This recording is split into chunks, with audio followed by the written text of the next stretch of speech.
আজকে আমরা শিখব ভগ্নাংশের যোগ অঙ্ক। আগে আমাদের প্রশ্নটা ভালো করে বুঝতে হবে, তারপর অঙ্কটা করতে হবে। 0.80 যোগ 2.50 যোগ 27। এখন আমাদের দশমিকের জায়গায় দশমিক রাখতে হবে এবং পূর্ণ সংখ্যার জায়গায় পূর্ণ সংখ্যা রাখতে হবে। 0.80 2.50 আর 27 হচ্ছে পূর্ণ সংখ্যা। 27 দশমিক সুন্দর দেখার জন্য আমরা 2টা শূন্য দিয়ে দিলাম। এখন হচ্ছে যোগ হবে, 3টে শূন্য যোগ করলে হচ্ছে 0। 8 5 13 3 হাতে 1, দশমিকের জায়গায় দশমিক, হাতে 1টা আমরা ধরবো। 7 আর 2 9 আর হাতে 1, 10-এর 0, 2 আর 1 3। আমরা পরবর্তী আরেকটা অঙ্ক দেখব। 2.04। অঙ্কটা আমরা এইভাবে পাতিয়ে নেব যাতে ভুল হওয়ার কোনো সম্ভাবনাই না থাকে।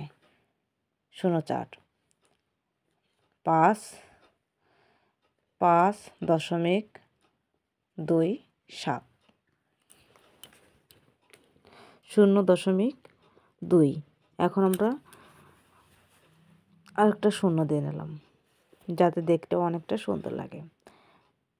7 আর 4 11-র 1, 4 আর 1 5 দিয়ে দিই, 4 আর 1 5, দশমিকের জায়গায় ঠিক দশমিক দিতে হবে। 7 5 আর 2 7 আমরা বসিয়ে দিলাম, এটা উত্তর হয়ে গেছে। আমরা আরেকটা অঙ্ক প্র্যাকটিস করে দেখি।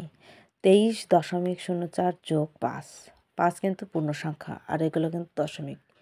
যদি এমন সংখ্যা থাকে কিভাবে করতে হবে সেটা দেখে নাও। 5 থাকলে পূর্ণ সংখ্যার জায়গায় দিতে হবে, দিয়ে আমরা দশমিক দেব, দিয়ে এরপর 2টা শূন্য দেব।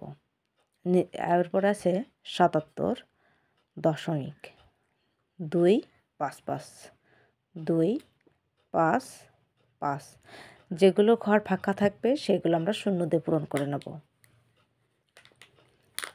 এরপর আমরা যোগ করে দেব 5 5 আর 5 আর 4 9 2। এখন দশমিক, এখন এই সংখ্যাগুলো আমরা যোগ করো। 7 5 12 আর 3 15, 15-র 5 হাতে 1, 7 আর 2 9 আর 1 10। তো বন্ধুরা, এই ছিল আজকের ভিডিওটা ভালো লাগলে অবশ্যই একটা লাইক করবেন। আমার চ্যানেল নতুন হলে চ্যানেলটা সাবস্ক্রাইব করবেন। ইতিমধ্যে যারা আমার চ্যানেলটি সাবস্ক্রাইব করে রেখেছেন তাদেরকে জানাই অসংখ্য ধন্যবাদ। নতুন বছর সবার ভালো কাটুক।